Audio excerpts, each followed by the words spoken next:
আসসালামু আলাইকুম রহমতুল্লাহি ওয়া বারাকাতুহু।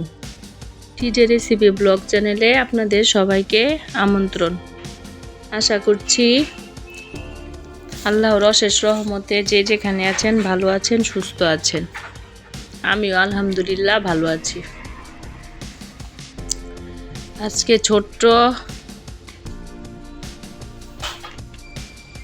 ছোট দুইটা ব্লগ আপনাদের সাথে শেয়ার করছি, যেটা তৈরি করলে দেখবেন পুরো পরিবারের সবাই পছন্দ করবে, এতটাই মজার। তো আশা করছি আজকের ভিডিওটি ভালো লাগবে আপনাদের কাছে। যদি ভিডিওটি ভালো লাগে তাহলে চ্যানেলটি সাবস্ক্রাইব করবেন, পাশে থাকা বেল আইকনে প্রেস করবেন। এতে করে আমি যখন ভিডিও আপলোড দিব সঙ্গে সঙ্গে নোটিফিকেশন পেয়ে যাবেন। তো আজকে টাইটেল দেখে বুঝতে পারছেন, প্রথমে টাইটেলটাই দিয়ে দিয়েছি ফাঁকি ঝুঁকি রান্না। আজকে ফাঁকি ঝুঁকি রেসিপি আজকে বাচ্চাদেরকে করে দিলাম। তো বাসায় গেস্ট আসছিল, অনেক রান্না বান্না হয়েছিল, আসলে সেগুলি সময় স্বল্পতার কারণে, ব্যস্ততার কারণে শেয়ার করতে পারিনি। তো পোলাও ছিল অনেকগুলো, সাথে অন্যান্য কারিও ছিল, কিন্তু আরও গেস্ট বাচ্চারাও ছিল, আরও রিলেটিভদের। তো বলছিলাম সকালবেলা যে সবাই আজকে সকালের নাস্তাটা পোলাও, অন্যান্য যে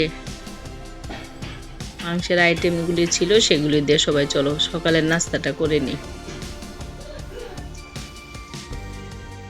কিন্তু না, কেউ করবে না, কেউ আর পোলাও এইগুলি খাবে না। তো ঝুট করে মাথায় একটা আইডিয়া আসলো যে পোলাও যখন তোমরা খাবাই না, দেখো তোমাদেরকে কোন ওয়েতে পোলাওটা খাওয়ানোর ব্যবস্থা করছি। তো তখন তাদেরকে আবার বাচ্চাদেরকে প্রস্তাব দিলাম যে তোমরা কি ফ্রাইড রাইস খাবা কিনা। তারা খুব খুশি, মহা আনন্দে তারা নাচানাচি করছে। তো ঝটফট মাথায় আসলো যে এই পোলাও দিয়েই ওদেরকে আজকে ফ্রাইড রাইস বানাই দিব। তখন তাড়াতাড়ি যে একটু গাজর, ডিম, সয়ার সস, টমেটো সস এগুলি অ্যাড করে ডিমটাকে ঝুরি করে নিলাম এগুলির সঙ্গে। তারপর সেই রান্না করা যে পোলাওটা ছিল অতিরিক্ত, সেটা এখানে অ্যাড করে দিলাম। তারপর টমেটো সস তো দিয়েছি, আবার কিছু টমেটো কিউব করে কেটে দিয়ে দিলাম। তারপর ভাবলাম যে দেখো কিভাবে তোমাদেরকে কোন ওয়েতে ফ্রাইড রাইস খাওয়াই দিই আজকে আমি। তো আমার নিজেরই একা একা অনেক হাসি পাচ্ছিল, যে এই না হলো বাচ্চা কাচ্চা, আর এই না হইলাম আমরা বড় গার্ডিয়ান। তো এই তো এইভাবে তৈরি করে নিলাম ফাঁকি ঝুঁকি ফ্রাইড রাইস। তারপরে একটু গোলমরিচের গুঁড়া দিয়ে দিলাম সাথে। তারা তো মহা খুশি, তারা খুব আনন্দ করছে। তারা বলতেছিল যে সাথে ওদেরকে চিকেন ফ্রাই দিতে ফ্রাইড রাইসের সাথে, কিন্তু চিকেনটা তো আসলে রান্না করা, ওইখানে রান্না করাটা ওই মুহূর্তে ওদেরকে ফ্রাই করে দেওয়া যাচ্ছে না, তাহলে চিকেনটাও ফ্রাই করে ফাঁকে ঝুঁকি দিয়ে দিতাম তাদেরকে, ফাঁকে ঝুঁকি চিকেন ফ্রাইও হয়ে যেত। কিন্তু বললাম যে না না, চিকেন ফ্রাইটা দরকার নেই, সকালের নাস্তার সাথে এক ফ্রাইড রাইস যেটা সেটাই তোমাদেরকে ঝটফট বানিয়ে দেব। তারপর আরেকটা ফাঁকি ঝুঁকি করলাম, মিষ্টি আলু ছিল, কিছু সিদ্ধ করেছিলাম, কিছু খেয়েছিলাম আমরা বড়রা সবাই, বাচ্চাদেরকে খেতে বললাম, কেউ খাবে না। তো তারপরে যে মাথায় আসলো এটার সাথে এটাকেও রেসিপি বানিয়ে, এটাও একটা ফাঁকে ঝুঁকি রেসিপি ওদেরকে দিয়ে দিই। তো হাত দিয়ে আগে মিষ্টি আলুটাকে পেস্ট করলাম, কিন্তু মনে হলো একটু দানা দানা রয়ে গেছে, এজন্য আর কি গ্লাস দিয়ে আবার ভালোভাবে পেস্ট করে নিলাম। তারপরে যে একটা গ্রেটারের সাহায্যে খেজুরের গুড় গ্রেট করে নিচ্ছি।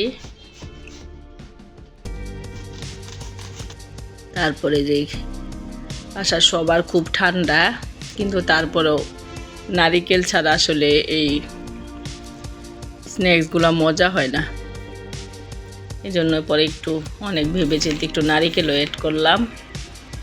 তারপর দিয়ে দিলাম লবণ, মানে মুখের স্বাদের জন্য তো নারিকেল দিলাম, কিন্তু তো অবস্থা তো খুব খারাপ বাসায় সবারই, ঠান্ডা অনেক, একদম ভীষণ আকারে ঠান্ডা সবার। তারপরে এই তো খেজুরের গুড়, নারিকেল আর সেই মিষ্টি আলুটা আগে এভাবে একসাথে মেখে নিলাম। তারপরে যে চাউলের গুঁড়া দিয়ে দিলাম, চাউলের গুঁড়াটা আগে অল্প ছিল অবশ্য, জন্য চাউলের গুঁড়াটা দিয়ে তারপরে একটু ময়দা দিয়ে দিলাম। ময়দাটা অবশ্য আজকে বেশি দিলাম, কারণ চাউলের গুঁড়াটা একেবারে অল্প ছিল। চাউলের গুঁড়াটা যদি বেশি থাকতো তাহলে চাউলের গুঁড়াটাই বেশি দিতাম, ময়দাটা আর কি অল্প দিই আমি। তারপরে যে একদম ঘন দুধ, সেই দুধ সহ দিয়ে একদম সুন্দর একটা পারফেক্ট একটা ডো তৈরি করে নিলাম আমি। যারা এভাবে মিষ্টি আলু দিয়ে মিষ্টি আলুর পিঠা এগুলি সবাই খাই আমরা, তারপরেও যদি কেউ না খেয়ে থাকেন কখনো, তাহলে এইভাবে একটু ট্রাই করে খেয়ে দেখবেন, অনেক মজা হয়। চাউলের গুঁড়াটা একটু বেশি দিবেন, কারণ আমার তো চাউলের গুঁড়া অল্প ছিল, এই জন্য অল্প চাউলের গুঁড়া দিয়ে আমি ময়দা অ্যাড করে দিয়েছি। চাউলের গুঁড়াটা বেশি দিবেন আর ময়দাটা অল্প দিবেন। তারপরে যেভাবে সুন্দর একটা ডো তৈরি করে তারপরে এটা আমি 2 ঘন্টার মতো রেস্টে রেখে দিয়েছিলাম।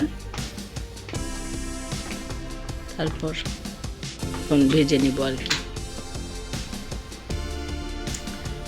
একদম আঠালো সুন্দর একটা পারফেক্ট একটা ডো তৈরি হয়েছে।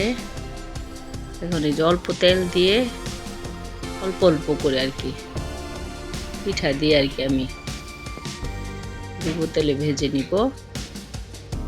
তারপরে যে যেটা খায় আর কি, ফ্রাইড রাইস, যে পিঠাটা, এগুলি খাওয়ার পর একদম ঘন 1 কাপ করে দুধ চা সবাই খেয়ে নিব, আল্লাহ যদি খাওয়ায়। আল্লাহর নিয়ামত, আল্লাহ যে কত ধরনের নিয়ামত আমাদের জন্য, আমাদের এই দুনিয়াতে আল্লাহ পাঠাইছে। আল্লাহর নিয়ামতের শুকরিয়া আসলে আমরা শেষ করতে পারবো না, এত নিয়ামত আল্লাহ আমাদের জন্য দুনিয়াতে দিয়ে রেখেছে, কিন্তু সবাই দুনিয়া দুনিয়া করে ব্যস্ত। আমরা আখিরাতের কথা তো ভুলেই গেছি, শুধু দুনিয়ার পিছে দৌড়াচ্ছি। আল্লাহ যাতে আমাদের সবাইকে সহি বুঝ দান করে, দুনিয়ার আখিরাত যাতে একসাথে করার তৌফিক দান করে, তার মধ্যে বেশি যাতে আখিরাতটাকে আল্লাহ আমাদেরকে আঁকড়ে ধরার তৌফিক দান করে, এটাই সবসময় আল্লাহর কাছে প্রার্থনা করি আমরা সবাই। আল্লাহ যাতে আমাদেরকে কামিয়াব করে। তো আশা করছি আজকের ভিডিওটি ভালো লাগবে অবশ্যই আপনাদের কাছে। তো সবার কাছে একটাই,